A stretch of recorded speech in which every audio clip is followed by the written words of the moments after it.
श्री दानिश अली जी। धन्यवाद सभापति महोदय कि आपने मुझे इस ऐतिहासिक पल पर बोलने का अवसर दिया। इस नए परिसर में हम आए हैं। मैं देश की समस्त साइंटिफिक कम्युनिटी को बधाई देने के लिए यहां आपके सामने खड़ा हुआ हूं। मुझे इस बात का फक्र है कि मैं आज नए परिसर में बोलने के लिए जब खड़ा हुआ हूं तो इस देश की साइंटिफिक कम्युनिटी को बधाई देने के लिए खड़ा हुआ हूं। सभापति महोदय,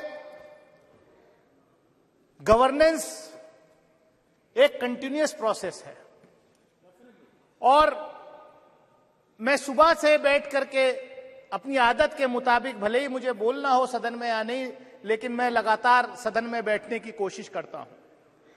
लेकिन मुझे आज अफसोस हुआ जब इस बधाई संदेश में भी शुरुआत यहां राजनीति से हो गई।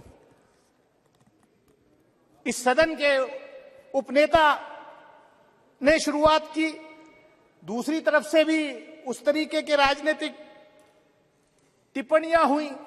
लेकिन आज ये पल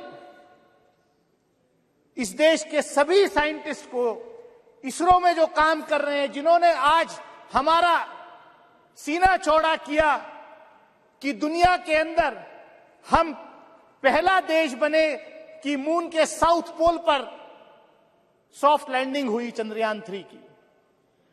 उसके साथ साथ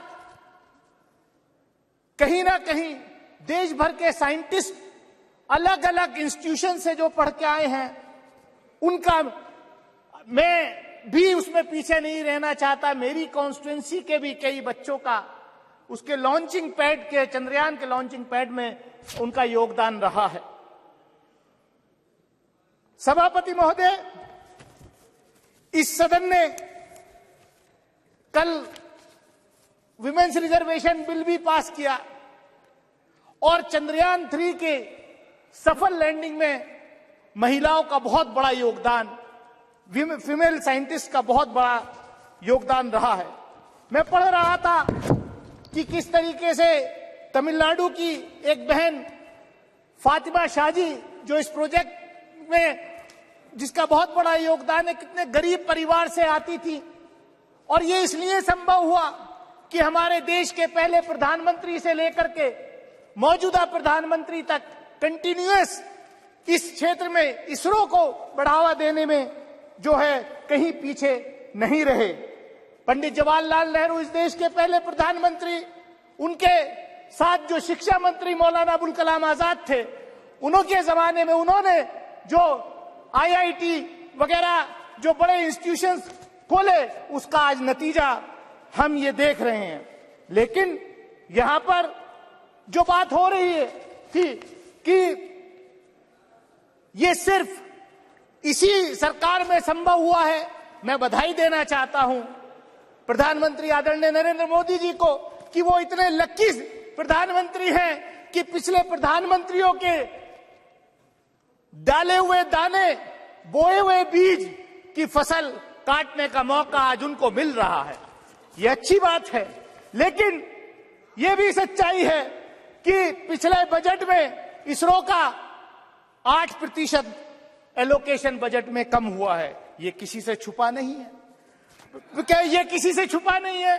और हमने देखा पिछले दिनों सभापति महोदय, इस सरकार में जिस तरीके के अपॉइंटमेंट्स हो रहे हैं, और मैं कंक्लूड कर रहा हूं, जिसमें कुछ ज्यादा है भी नहीं, मैं कंक्लूड कर रहा हूं। हमने देखा कि पिछले दिनों मंडी के आईआईटी के एक डायरेक्टर का वीडियो वायरल हुआ कि ये जो हिमाचल प्रदेश में जो बाढ़ फ्लड आया है, यहां जो भूस्खलन हुआ है, ये इसलिए हुआ है। मतलब आईआईटी का डायरेक्टर, ये सरकार कैसे अपॉइंटमेंट कर रही है कि वो कह रहे हैं कि क्योंकि ये लोगों ने यहां नॉन वेजिटेरियन इस देश में खाना शुरू कर दिया है, इसलिए जो है ये सब आपदा आ रही है। कैसी अनसाइंटिफिक बात लोग कर रहे हैं, यार ऐसे लोगों के खिलाफ कोई कार्रवाई नहीं हो रही। मैं सभापति महोदय, मैं इतना ही कहूंगा कि जो साइंटिफिक कम्युनिटी है हमारे देश की, उसको हमें जो है बढ़ावा देना चाहिए। मैं देखा, हम डिफेंस कमेटी के रूप में हम डीआरडीओ में गए के साइंटिस्ट से मिले थे।